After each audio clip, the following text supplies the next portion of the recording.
Closing my, oh, never mind. I'm not. All right, we're live. Welcome to another episode of Truth Hour.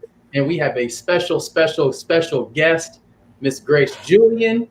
And Hello.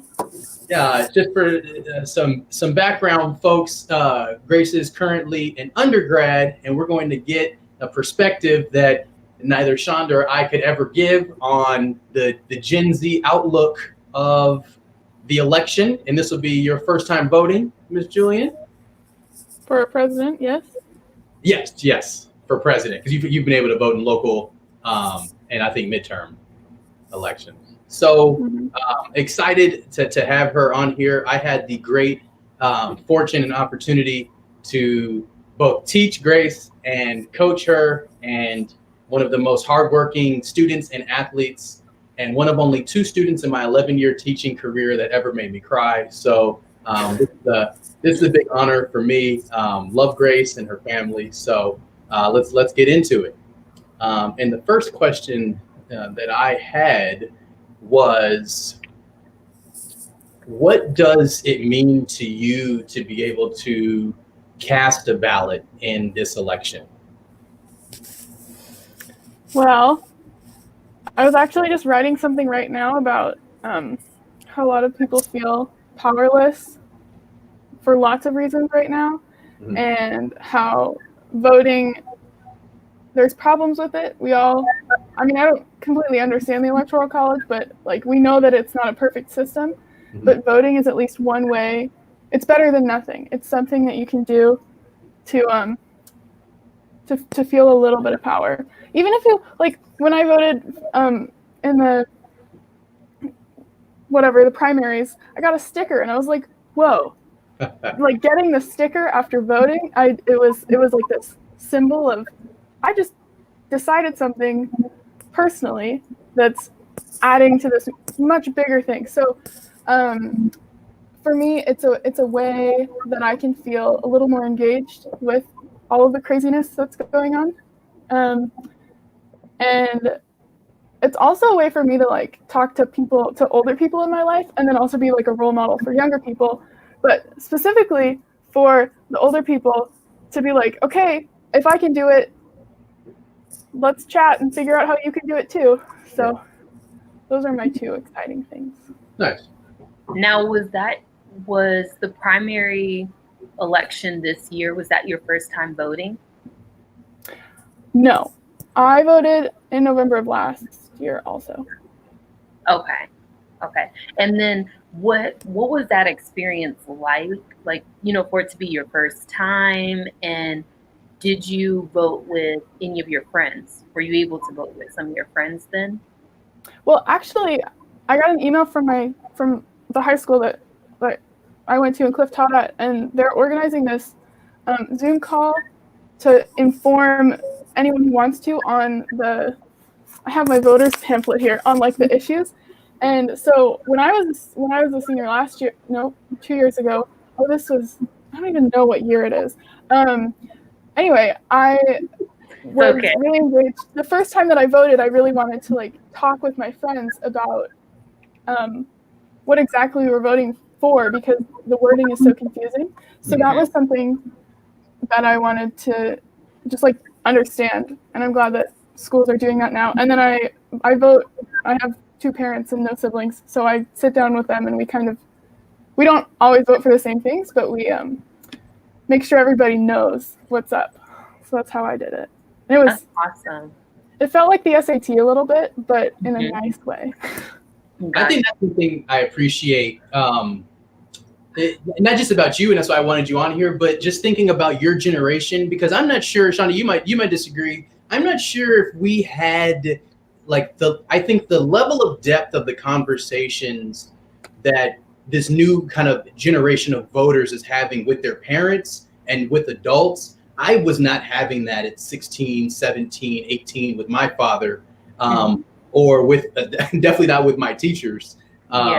So it's interesting. I guess so the question I have is, what issue, if you had to pinpoint it to a couple of issues, which issue do you think is most important for you? When let's go back to the primary, because I think we know who you're voting for in the general, but we think back to the primary of the options, because there was a bunch of options in the beginning. Which candidate spoke to you, and did they speak to you because of a particular issue? You know, none of them really. I've never felt comfortable with many politicians anyway, because I never know like what to trust, and if they're saying it to get vote, or like if they're saying it to get support of certain people, or if they really mean it. Mm-hmm. So I didn't feel necessarily that any of the candidates spoke to me about issues. There were definitely some who didn't speak on any issues that I cared about, and they were not invited to my party. But I decided, as long as the candidates that I was considering at least seemed to support things that I cared about, I then looked more into their ability to, like, if they were to be elected, their abilities once they were there, and their support both within the government and then nationally. So I balanced actual things that I cared about with like practicality. Okay. That's good. So I want to go back to something I know that you said that with your family, you all will sit down, you talk about like what's on the ballot, or, the issues. Do you feel that people in your age group, do you feel like they're doing more of that this year, especially for this election?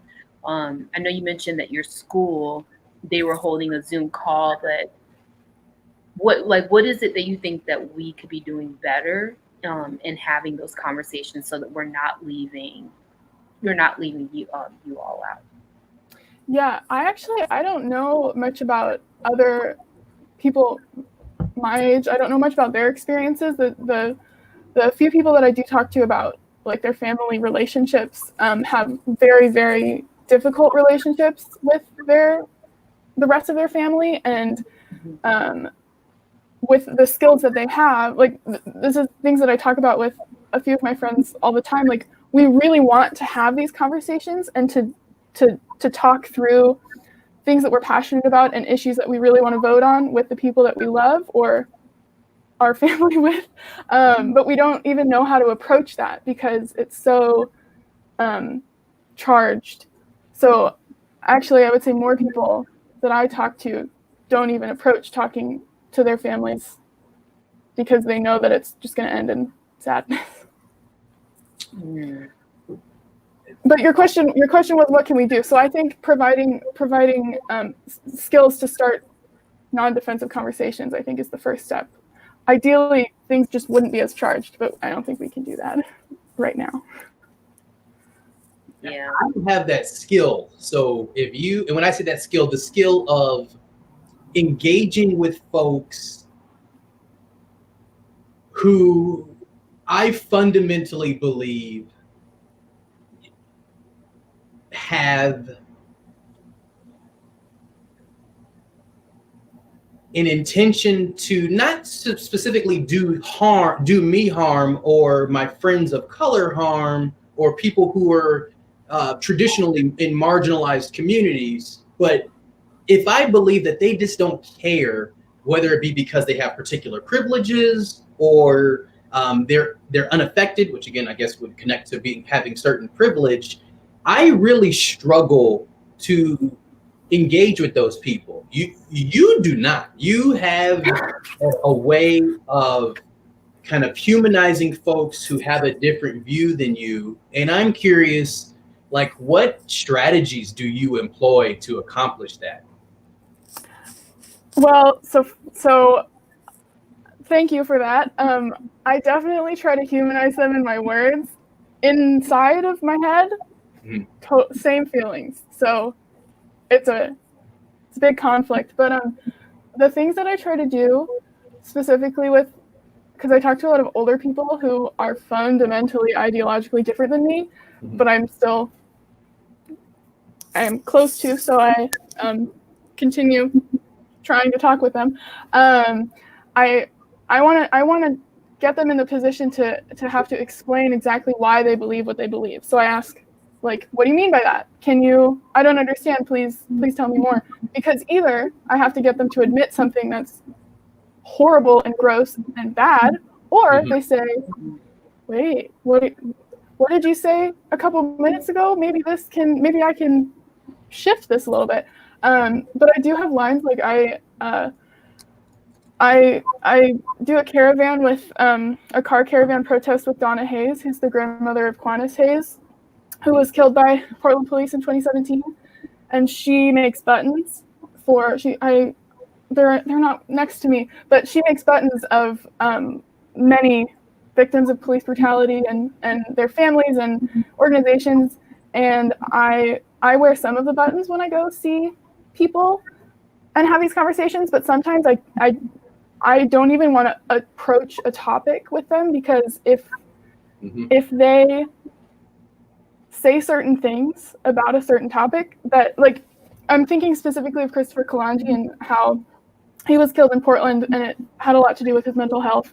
Yeah. And I was not willing to even start that conversation with certain people, because I knew that if they went a certain way, I wouldn't be able to talk with them again. I would not be interested in continuing that relationship. So there are times that I just don't approach things too. Okay. That's smart.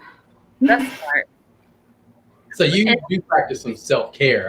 Because I just thought you just put it all aside and always went forward. Sorry, Shonda, you're about to ask a question, but I don't. It's interesting because as a professional in the classroom, I obviously have to engage regardless of the demographic that I have in front of me. And I love having that conversation with adolescents, because to me, they are being authentic, and they may not have the same perspective as me. And oftentimes they don't. And to me, it leads to fruitful conversations. But since I know and I can trust that my students are coming from these places from like a good intent, it's not a struggle. But outside of school, if I just see someone walking on the road and they say something to me, like, which actually happened, of course you walk your dog like that because you're Black. It's like, yeah, I struggle to really continue a conversation with someone with that type of ignorance, but I'll be quiet now.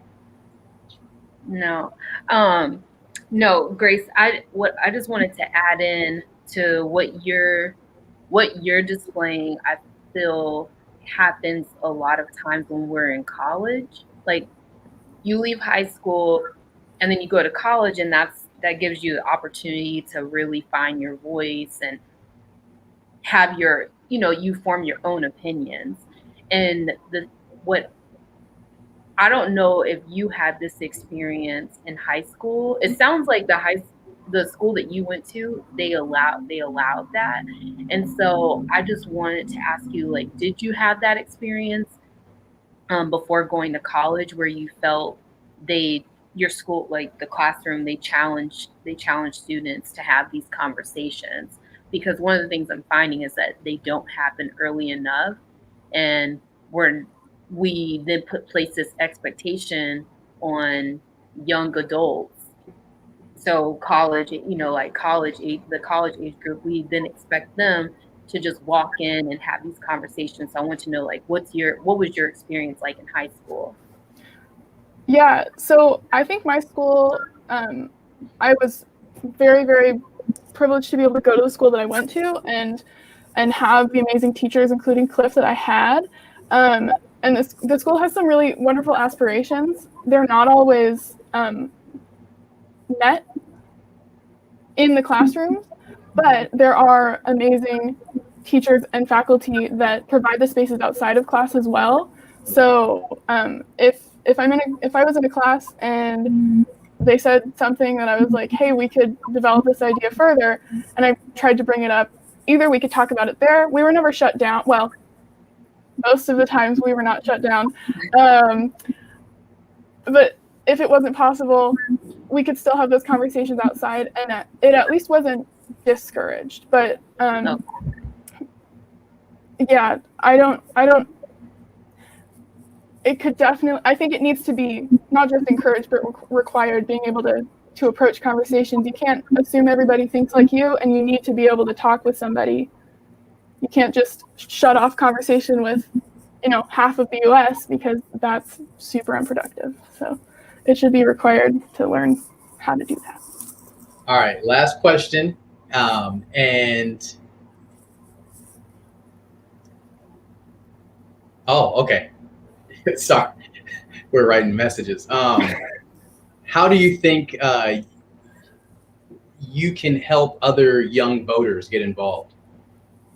Well, I haven't posted it yet, but I just wrote something. I think I already mentioned it, but I'm literally offering to like do like a book club with the voters pamphlet, because it's so confusing.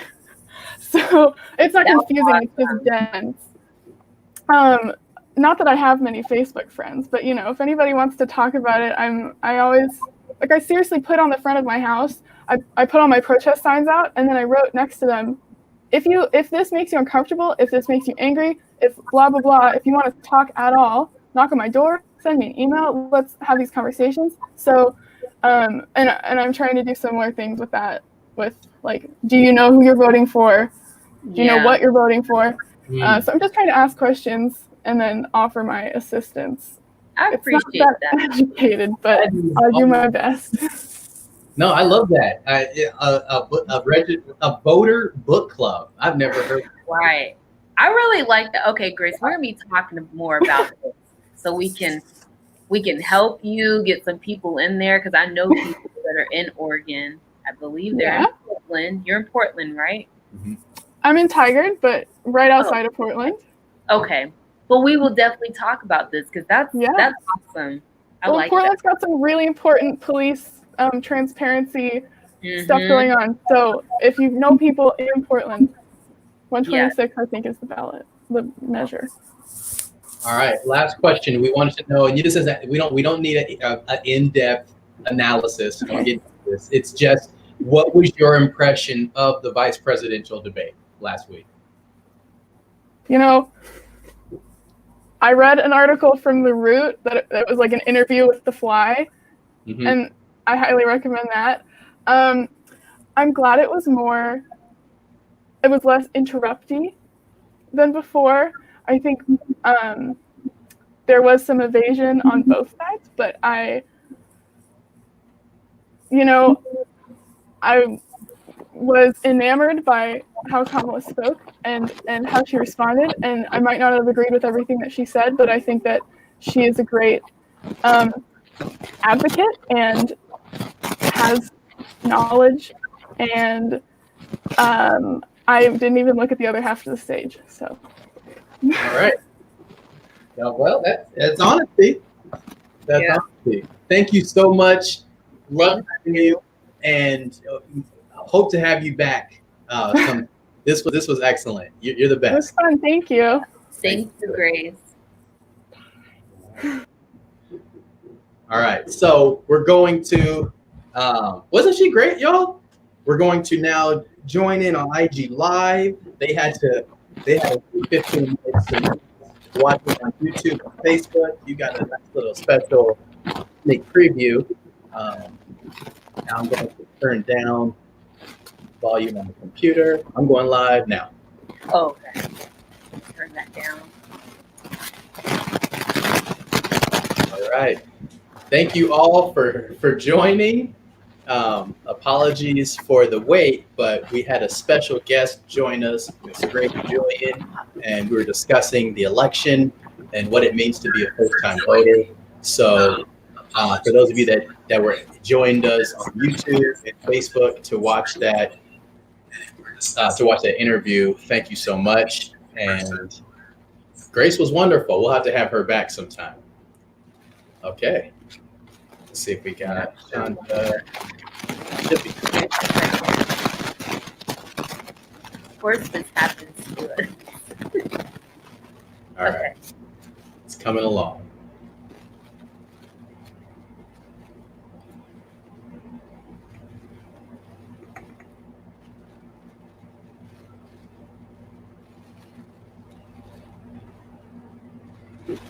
Okay, I think it's coming up. All right.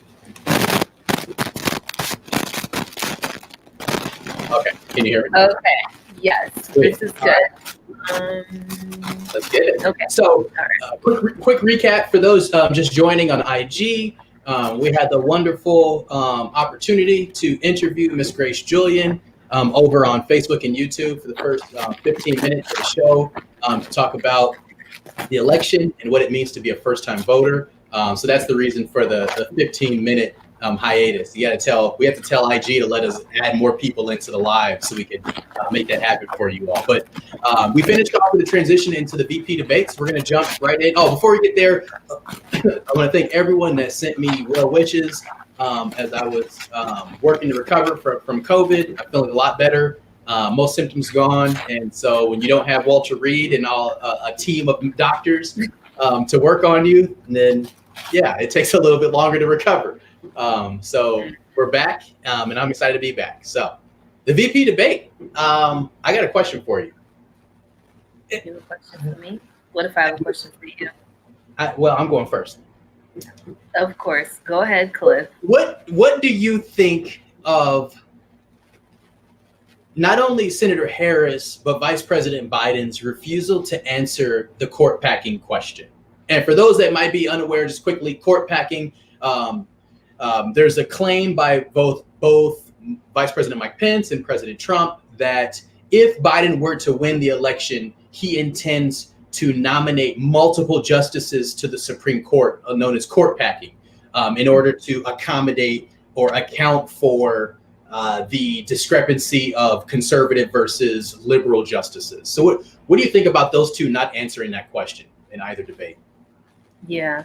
I just don't feel like this is, I believe they recognize it as it's a strategy that will work, but honestly, I don't think it works. They need to just, at this point in time, I think, well, and beyond this point in time, I'll say that they need to just be straightforward with the voters, just be straightforward with America. I mean, there's no reason to not answer the questions, and that goes beyond just that question about packing the court, because the problem is this is one of the reasons why they don't vote, they don't show up. There's this distrust about politicians because they feel like you're only telling us what we want to hear. And so I think that they should just go ahead and answer the question. No, like someone said here, his avoidance is turning into a huge tool for Trump. But I mean, I also would say too, I mean, it doesn't help that it doesn't help that both sides are doing it, but definitely, I agree. What about you? How do you feel? This is why it's good that you went first. We got a comment that said ladies first. Like that was giving her a chance to go first. No, do not pander to him, Al. Don't do it. So I think Biden and Harris need to do one of two things. Mm-hmm. They either need to be better in their non-answer, or they need to answer. Now, if it were me, this is why I'll never be able to run for president, because I just shoot you straight. If they're asking me, yes, I'm going to pack the court. Look what these clowns have done the past 20 years. Yeah. Of course I'm going to know. And note too that Cliff has been wanting them to, like, from the very beginning, you've been saying like, yes, pack the court, you know? Yeah, of course. So, to me, it's a no-brainer. It's a no-brainer. And so we got a comment on IG and said, well, he said today that he's not a fan of court packing. Well, I mean, I'm not a fan of apple pie, but if you put one in front of me with a scoop of vanilla ice cream, I'm going to eat it. If he doesn't answer like specifically, yes, I'm going to do X, or no, I refuse to do Y, then I don't know how he feels about it. So what he thinks is good or bad, I don't care. I want an answer. Or, so this is my first point, they can do a better job of not answering. So like that's true too. Be the moderator and ask me. I'm gonna be Joe Biden or Harris, and this is how they ought to be answering if they're choosing not to answer. So ask me as if I'm one of those two. I'm going to address you as Mr. Vice President, former Vice President. And I'm going to let you have this moment, and then we're done, okay?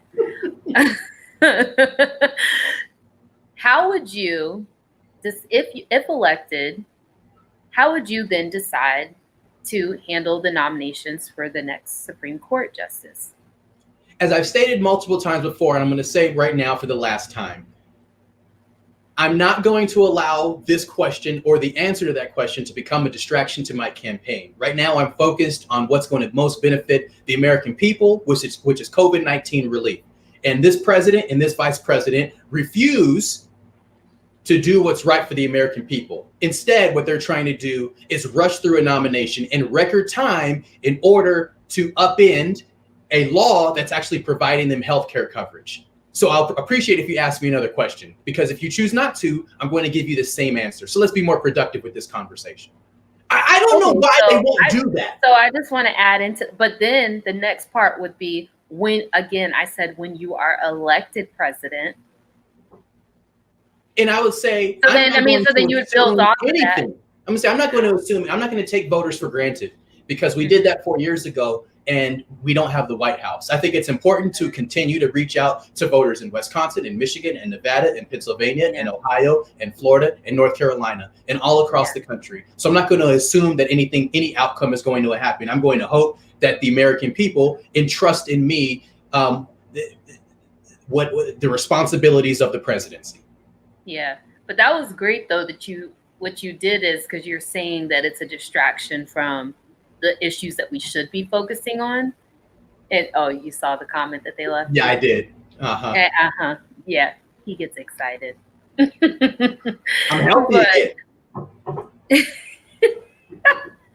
But yeah, so it's just like, again, like right now, this is helping them distract people from the issue at hand, because they're constantly now pushing the issue of will he pack the court if elected?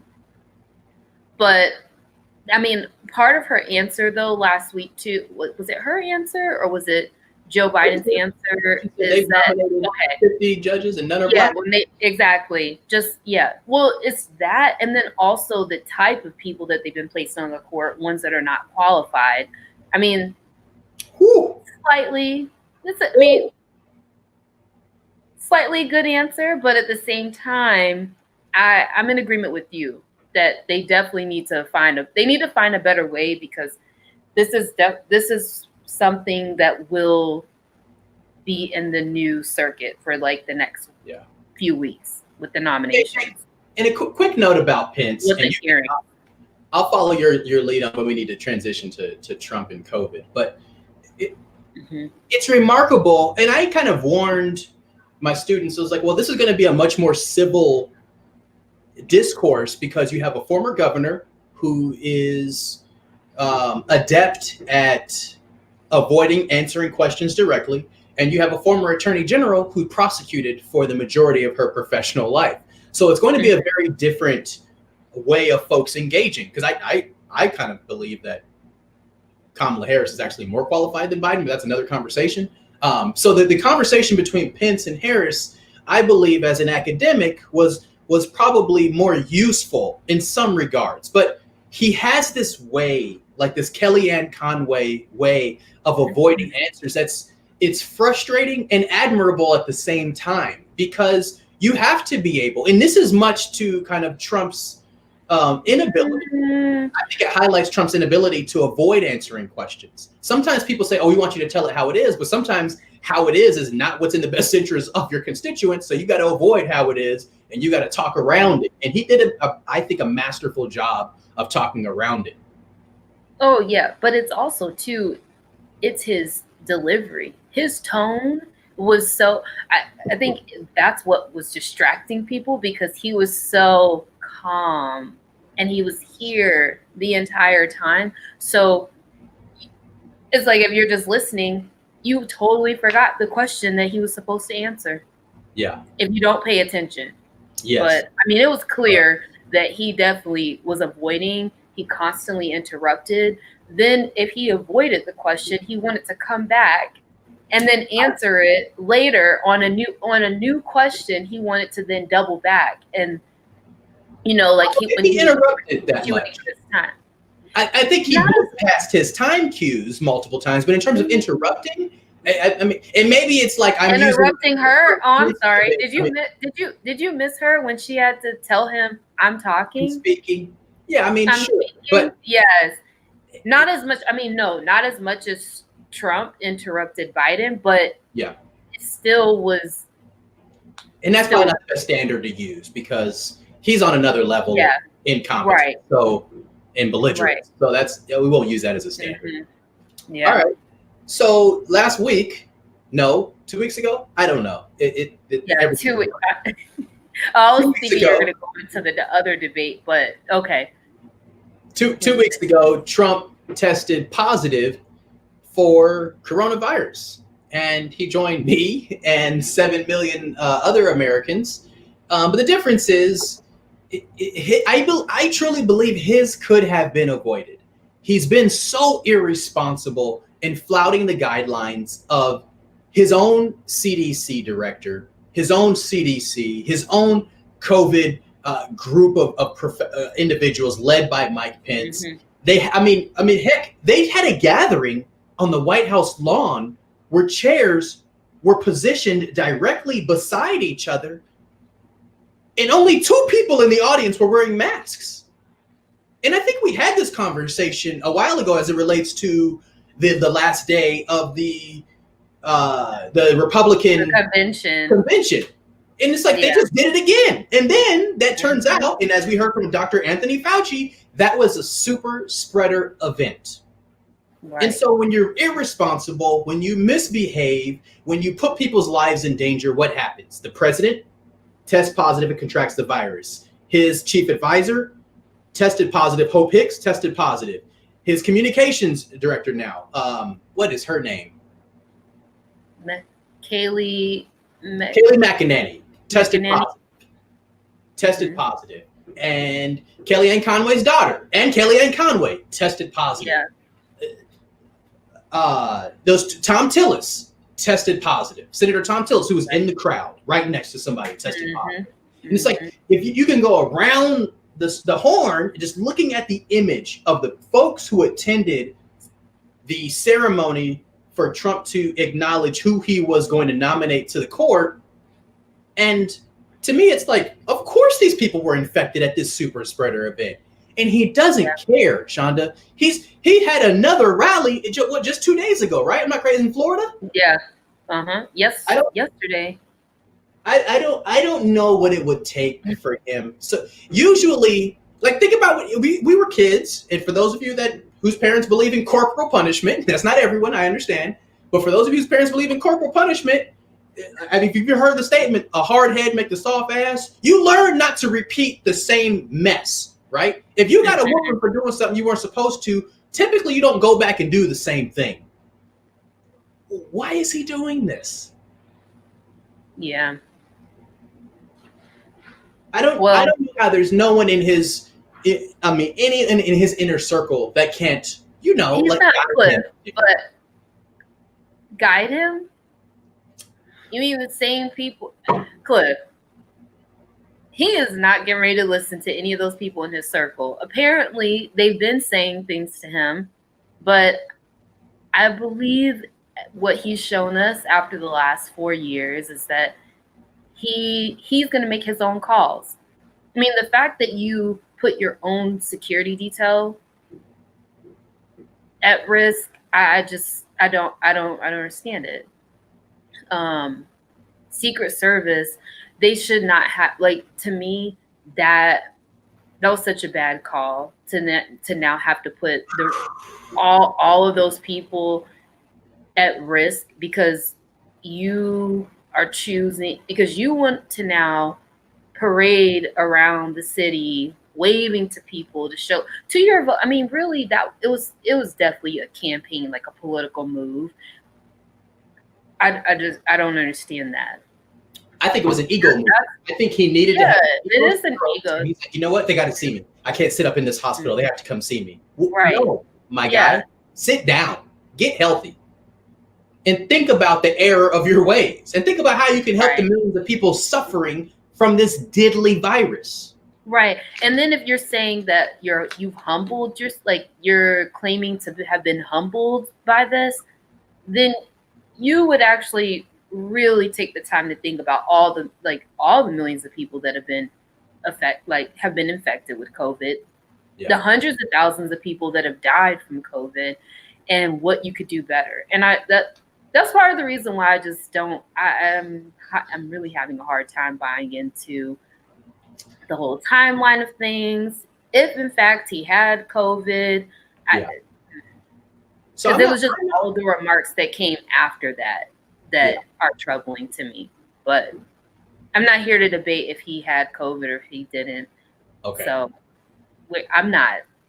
I know you take issue, and I do too, with him coming out of this experience at Walter Reed Medical and saying, oh, we've got this cure. We developed a cure. No, Regeneron developed a cocktail of antibiotics that none of us have access to because none of us are the president of the United States.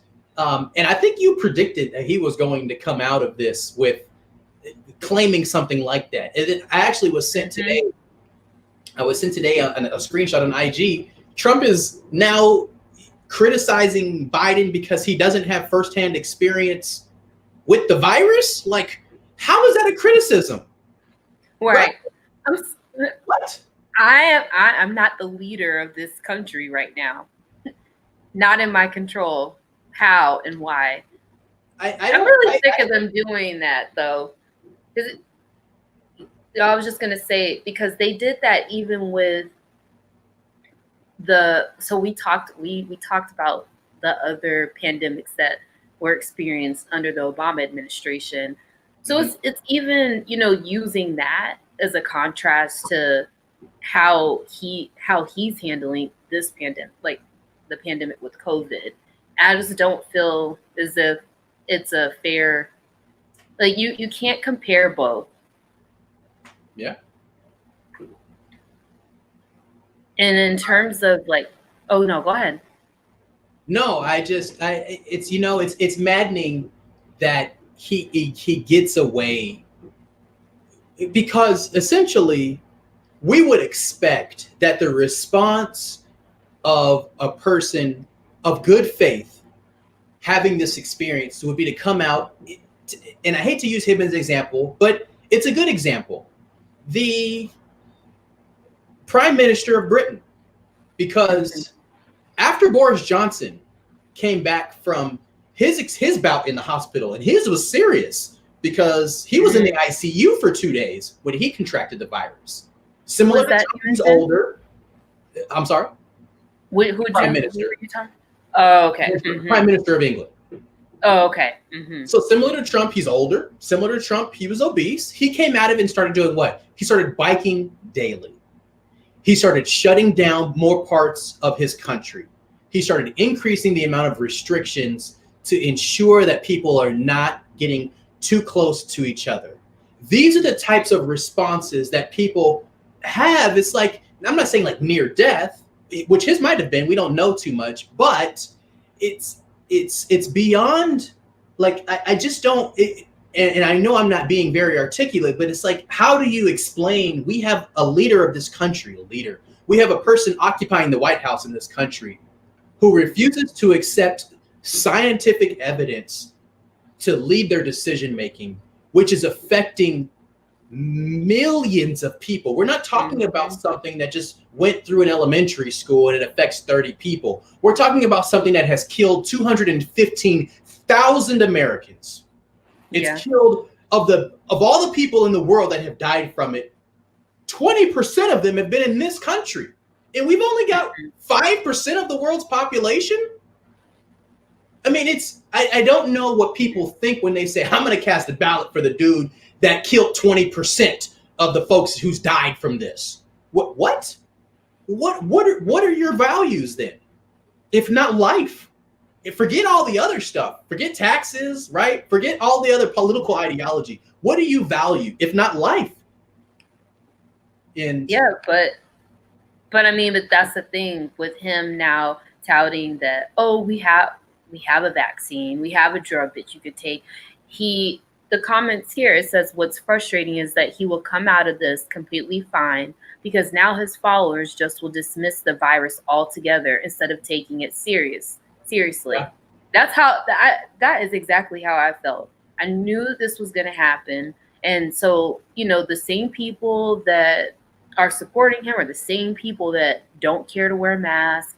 They are moving around so freely, not taking into consideration that the virus is here. We do not have a vaccine that people can take. Yeah. And we're also entering into flu season. So it's just so many things that now everyone has to, be concerned about.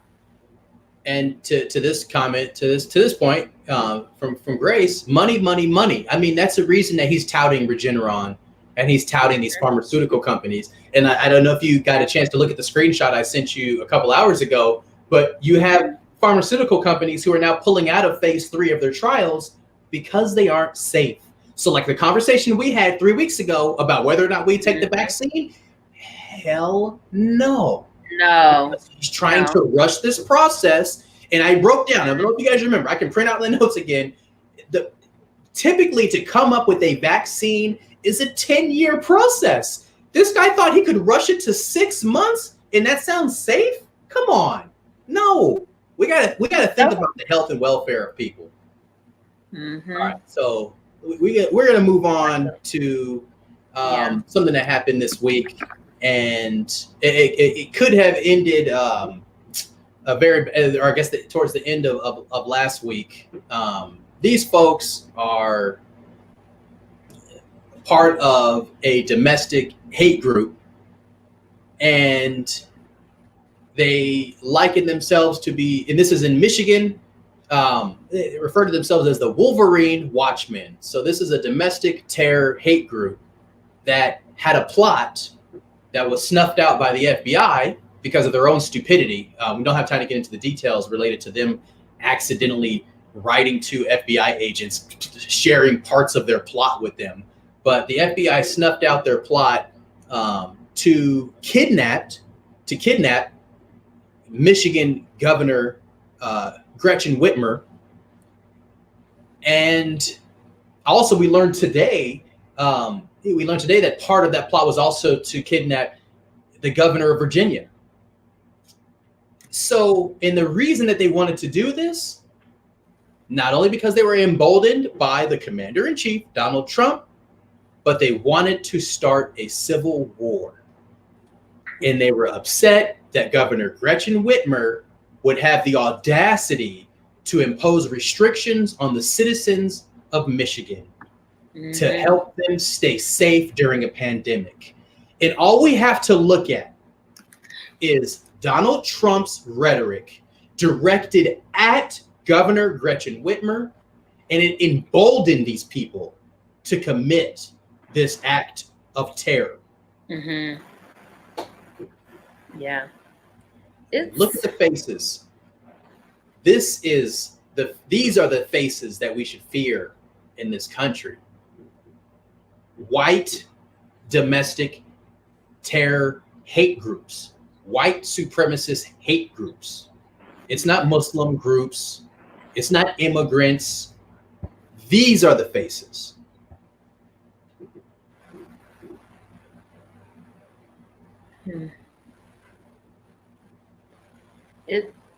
Yeah. I mean, I can't say that I was shocked to find out, for that information to be revealed that it was also a plot to kidnap the governor of Virginia. I'm not going to say that I was shocked, only because we know what these groups are capable of. And at this point, we know that they feel threatened, but it's sad because of course, no one wants to see an act like that actually go through, and be on the others, or to be on the other side of that. The fact that we're here and the fact that we're here having to deal with that, right? And then with a president who refuses to call these groups for what they are. or the act, domestic terrorism, that's what's also troubling, because they're so quick to pull out they're quick to throw out these names of other groups and call them terrorists. But then when it's a white terrorist group or these militias, no one wants to call it for what it is. Yeah, they're not militias. Yeah. And it's frustrating. And because it also took me back to earlier this summer when the judge in New Jersey? Judge Salas for New Jersey, when her son was killed. Her son was killed with someone dressed up as a delivery driver, came to their door, shot her son and her husband. Her husband lived, but her son was only 20 years old. And so these are the type of things, like, we're going to continuously see acts like this. We keep Trump in office, you can expect more of this. And I'm not trying to put out propaganda and all of that, but these are real things and real issues. And so that to me is like what's scary, is to see that the president of the United States laughed this off. Like, his comments after this, after finding this out, you would not expect a president to react that way. And then also the sheriff of in that area, for his, the comments that he made during the press conference, there is just there's a lot. I understand why there's a lot of distrust in our law enforcement, and then also just for there to be justice because of situations like this. Yeah, for those unaware, the sheriff actually had been photographed with 3 of the members of the Wolverine Watchmen. And when asked about this result from their gatherings, and mind you, people probably thinking, oh, what were they really planning? No, this is months of actual planning and training.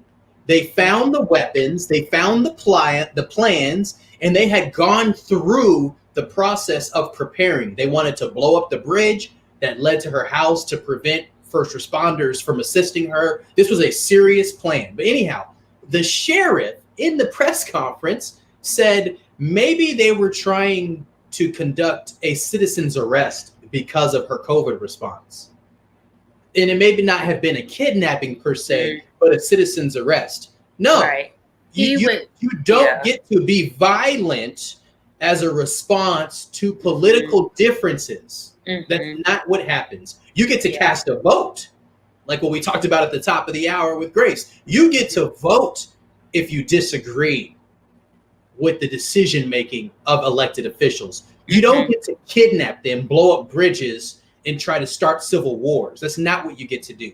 Right. Yeah, I completely agree. And then to just evade the entire the severity of that act is downplaying it completely. He made it seem as if we can't call it that. And I'm just thinking to myself, sir, you're the sheriff. So there's been charges that have been brought against these individuals. Yeah. This is not you're not supposed to do that. Yeah, it's all you can in Trump's America. Yeah, that's true. All right, I see we have 10 minutes. We can quickly go through the second presidential debate was canceled because our fearless leader, and I use the term leader loosely, was too fearful to engage remotely. He said, either we debate in person or I'm not debating, because if I do that, they would just be able to control my microphone and cut me off. So he's afraid of being muted like he should be. I asked my students, so I asked my AP Gov students in the days following the election, how would they recommend the Commission on Presidential Elections change to improve the structure of the debates. And I mean, it had to be at least 60% of the responses were find a way to allow the moderator to control the microphones. And it's a clear response to even their displeasure with the inability of candidates to respond because they're just talking over each other. And obviously we know that it came from primarily one source. Biden was guilty of it to a lesser degree, but Biden wasn't complaining. It's like, cut his mic. He wouldn't complain. Cut the mic. Right. But this guy says, I'm not going to do it remotely. And it's like, even forget the logistics of the actual debate. He just had COVID. And as a person who is also recovering from COVID, you have a 10-day window where you're not supposed to be around any person. This guy left the hospital to come back to a White House after forcing two people to be in a car, a hermetically sealed vehicle with him, sitting 1.5 feet away. And you expect Biden to go in a room with this clown after his whole party is infected? What? No. Right. And then he would. Right. And the thing is that if anything, Biden should have been the one saying, "I'm not comfortable." But he was. But I'm just saying, like, if anything, it should have been him saying he didn't want to debate Trump for the for COVID. I mean, I would understand that because then Trump still held his rally. So I get that. But the fact that as soon as your time is up and it's the other person's time to speak, mute the mics. The other thing is too, no one's complaining. Like, how many award shows have we watched? They cut the mic. I mean, they're in the middle of their speeches. I mean, these people have worked hard and they can't even continue their speech. But do you know what they do? They walk off stage, they go to the back, they have an opportunity to continue there. And we know that he can continue all his little rants, how he pleases, all on Twitter. So no.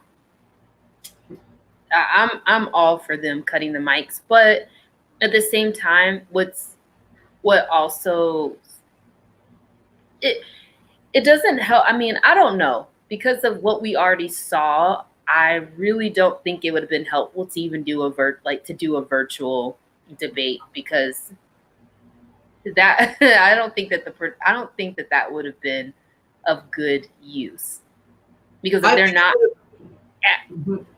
I'm saying unless they found a way, because it's like virtually, I think that it could be a little bit harder if it's not pre-recorded. If it were live, I think there would have been a lot of issues in terms of trying to cut mics, and I don't agree with that. I mean, because as a person who has to use Zoom on a daily basis from 8:30 to 3:30, I mean, it works. It's fine. Yeah, that's true. Oh yeah, you have the control. So, and this isn't to give a free commercial to Zoom, but I mean, it's also what we're on. I mean, they could have found a way to do it. I think it could have worked. I love this idea, and it actually gave me a question for you, because I was thinking of something like this. So we got a comment from Grace. Biden and Harris should have a mock debate instead. It's because Biden's already planning to do his own town hall. We haven't seen, I think he doesn't realize the power of Kamala. I'm going to actually do a Mason's message on this, but I don't think he realizes what a gift he has in his running mate. They should do a joint town hall next Thursday. Thursday. Yeah, that would be amazing to see both of them together. Yeah, we get to see them together, and folks will be able to ask them questions. I don't think he realizes, like, it's like we're in the middle of a campaign. Like, you've got just the look at, I mean, heck, let's just look at the dichotomy, right, of these two people. And sorry for folks on IG, I put up a picture of Senator Kamala Harris and Vice President Mike Pence, and it's like, it's like you got one that looks like I can't be nice, so I'm not gonna. Just don't do but it. But you have Senator Harris and you have Mike Pence. 6 minutes. Okay, so as we've ended the past couple shows, we're going to do the same with this one. With what is most key, and what's most key to us is that you vote. I'll click between the different ones as you go through it. So we got I will vote. We have when we all vote. Yes. So for some people, I would really, really encourage everyone to double check the requirements for their state in terms of what identification is required, if your state actually allows for early voting, because if it doesn't allow for early voting, then you really need to have a plan in place in terms of if you plan to mail your ballot or if you will show up in person. Again, early voting has started in some states. 2 states start this week. Today, Texas, they had early voting that starts. North Carolina.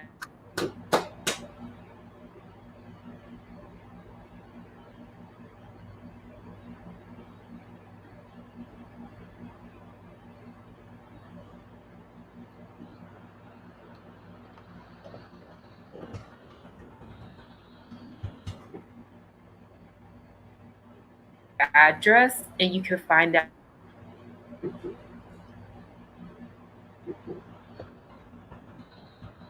learn more about the candidates, learn more about any propositions that are put in there that you'll be voting on for your state, and then also like for your locality. And that's really important. And yeah, it's really important during this time. And I would encourage you guys to talk with your friends and family about some of these things and just use this time to have open dialogue. Now, depending on your family and friendship dynamics, maybe not, but just saying it's a great starting point. I'm saying it's a great start. I mean, it's a great starting point. So, and everybody may not have this view as me. Life is short. You consider someone a friend. If you can't engage with them on the election or about these candidates or about the issues, they ain't your friends. They might be associates or colleagues you might enjoy spending time with. They're not your friends. And so you got to reevaluate your friendships if you can't talk to them about these about these issues or about this election. I'm sorry. Mm-hmm. And no, Cliff is right about that. I mean, right now most of us are not in our actual workplaces. So the whole don't talk about politics at work or in school settings, blah, blah. Honestly, we talked about this at the top of the hour with Grace, and that's what actually concerns me is because, they talk about there's 3 things or a few things. I can't remember all of them, but religion, politics, and religion. So religion and politics. And there's one other one that you don't talk about, right? Like I remember growing up, that's what you heard.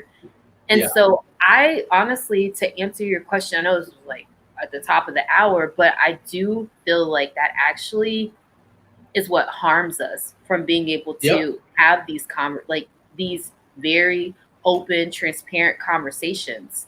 Go ahead, Cliff. Because they talk about it overseas. Anyone that's had the wonderful opportunity to spend some time in other countries, they willingly talk about the politics of their country and the politics of our country. There's so much more. They're so open, And they I'm talking about just walking through, I forget, the British Museum, and just had this gentleman come up to me and ask me, because he knows I was American, and he just asked me about, he's like, how did you guys elect that guy? And I was like, you talking about Trump? And so we just had like an hour-long conversation. He worked, so then somebody actually had to come over and pull him away from me, like, let him walk through the museum. But I was like, and this is, when I was in Spain, like, they would just talk about, like Catalonia and like all those, like, it doesn't matter, like anywhere else on the planet, they don't have these stupid, like, cultural rules. You can't talk about religion and politics. Like religion, I mean, I'm an atheist, so like I don't really have a whole lot to talk to people about religion, but like you can't talk about politics. It affects all of us. What? Like what you believe doesn't affect me, but how I vote can affect you. That's the difference to me. Yeah. And that's the thing too.